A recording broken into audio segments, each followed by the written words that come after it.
The Canon's Yeoman's Tale. The Canon and his yeoman don't appear in the general prologue. They overtake the pilgrims about 5 miles from their destination, Canterbury. From their appearance, they seem to be in a hurry. Looks like they're on the lam. Both their appearance and their coloring are suspicious. So the host begins questioning the yeoman, and the Canon flees, fearing that his secrets might be revealed.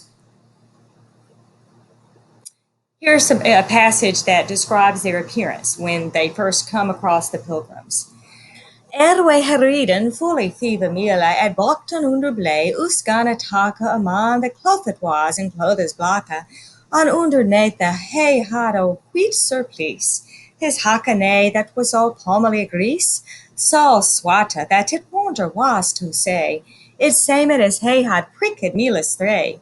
The horse egg that his yeoman rode upon, so swat that uneth meeked it gone. So they're about 5 miles at Broughton under Blee, which, as I said, is about 5 miles from Canterbury. We began to be overtaken by a man clothed in black clothes, and underneath he had on a white, I want to say t-shirt, undershirt. His horse, that was all speckled gray, sweat so that it was a wonder to see. It seemed as he had Prickett is ridden at a fast pace for 3 miles. The horse also that his yeoman rode upon sweat so that it could scarcely go on. So clearly they have been on the run from something. So let's start. What is a canon?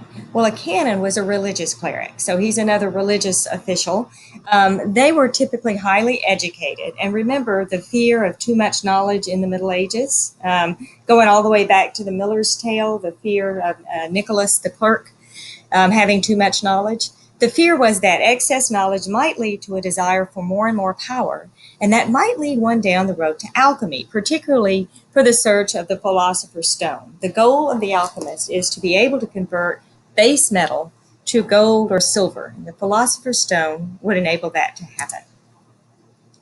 The yeoman, by the way, is just the assistant to the canon. This is an unusual tale in that there are no existing sources for it.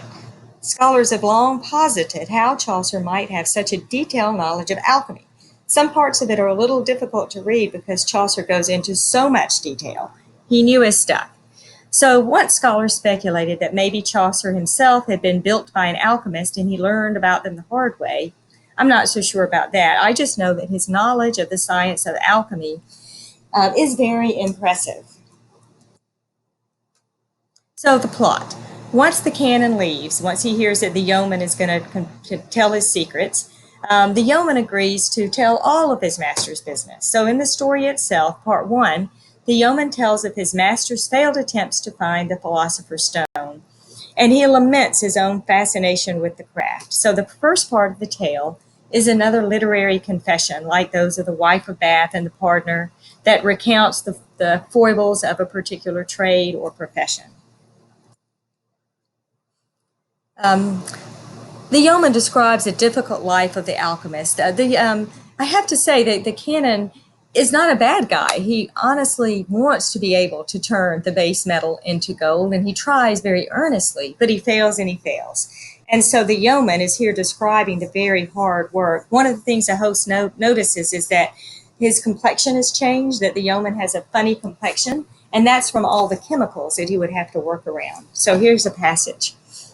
I am so used in the fair to blue that it hath challenged me calora true. I am not want in no mera to pria, but swink a sora and learn multiplia, way blondering ever and porden in the fear, and for all that way fire of ura desira, forever way laka and ura confusion.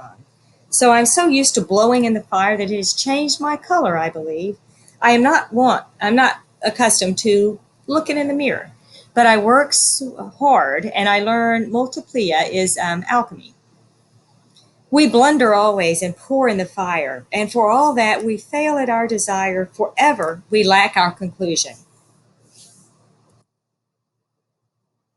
When I read this, the art of alchemy reminds me a little bit about a medieval meth lab. Maybe, I just watched Breaking Bad one time too many. But if you think about it, the alchemists, those who are messing around in this dark art. They do so in remote places, in back alleys and places like that. It involves a kind of work that drastically changes one's appearance, just like Matthews does, and it's volatile work. The chemicals that they're working with can blow up, and it's also illegal. So there are a lot of comparisons that I can't help making. The passage I'm going to read now describes how, after all kinds of work to mix the perfect concoction, think back to Walter White, that nonetheless sometimes it blows up. And wit ye who, full oft it happeth so, the pot to breaketh, and farewell all is gone. These metals bane of so great violenza, or Wallace mu not mocka him resistenza. But if they were at rocked of leam and stone, they pass him so, and though the wall they goin, and some of him sinking into the ground. Thus han we lost be teemas, many a pound, and some are scattered all the floor about, some a lape unto the roof without and doot. Though that the fane knocked in o'er seeked him sure, each rue a hay with a spade that ilka shrew. And do you know how? Well, it happens also that the pot breaks and farewell all is gone. These metals are of such great violence, meaning that they're so likely to blow up. Our walls may not resist them, but even if they were made of lime and stone, they pierce so that they go right through the wall. This is if there's an explosion, and some of them sink into the ground. Thus have we lost over time many a pound, and some are scattered all over the floor, some leap onto the roof. Without doubt, though that the fiend does not show himself in our sight, I believe he is with us, that same shrew. And when he describes this process, he describes the aftermath, when the Canon sweeps up all of the materials and salvages what he can, and then tries again to make another really, kind of good faith effort to do the best that he can to spin the base metal into gold or silver. So here's some questions to consider. When pressed by the host, what does the yeoman reveal about the Canon? Well, he reveals that he's an alchemist. The yeoman is so discolored of face, forgive my typo there, because of his work around these chemicals, especially mercury. They use a lot of mercury. Multiplia is their term they use for alchemy, as is the sliding science, and quicksilver is the word for mercury. The philosopher's stone, again, has meant a lot of things throughout mythology, but it's most often associated with being this magical element, if they can only find it, that would be able to help them turn the base metal into gold. You may be familiar with the Philosopher's Stone from Harry Potter. So part one, again, is the literary confession, and then part two of the tale, now the yeoman tells of a fictional canon, not his own canon, but a fictional one. So he tells of the trickery of a fictional canon, a little narrative about this canon who tries to convince a London priest that he has the power to change base metal into silver and gold. But really, this greedy priest or canon, the canon gets the greedy priest to pay for the recipe, and then the tricky canon disappears. So the tricks. The fictional canon tries to convince this priest 3 different times that he actually has the ability to turn the base metal into gold, but it's actually trickery each time. So he does it 3 times, 3 tricks. I've had a hard time wrapping my mind around the technicalities of each trick, so I'm going to go through them with you here. The first time, the canon convinces the priest that he is actually transformed. What he's done is that he's charcoal that's used in the fire. He's carved out a hole in one of the pieces of charcoal and put some little filings of silver in it. And then he stopped the charcoal with wax. So what happens when they put the base metal into the fire, he slips this charcoal into the fire. And when the wax melts, the silver runs out, and the duped priest thinks that silver it's actually a result of a transformation of the base metal into silver. The second trick is much like the first, but this time the silver filings are in a hollowed out stick that he puts into the fire, and the same thing happens. The third trick is a simple sleight of hand.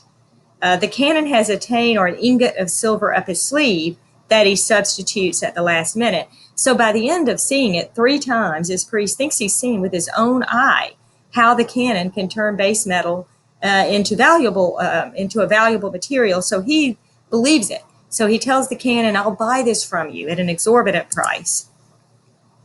He does so, and then the Canon leaves and is never seen again. This is from a medieval manuscript that shows the art of alchemy. All right, so this is again a very interesting tale and an unusual one that comes near the end of the Canterbury Tales. I hope you enjoyed it. Bye bye.